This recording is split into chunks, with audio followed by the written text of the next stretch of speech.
नमस्कार मित्रांनो, आपल्या एका नवीन व्हिडिओमध्ये तुमचं स्वागत आहे. चला तर आज आपण बनवत आहे दही. आता हे बघा, आम्ही 1 लिटर दूध घेतलं आहे. आता ते गरम करायला ठेवलं आहे. आता बघा ते गरम होतं आहे.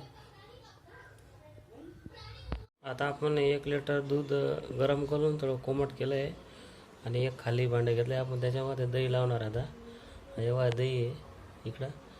आता याला पातेल्याला सगळं लावून घ्यायचं. चला तर मग आता आपण लावू.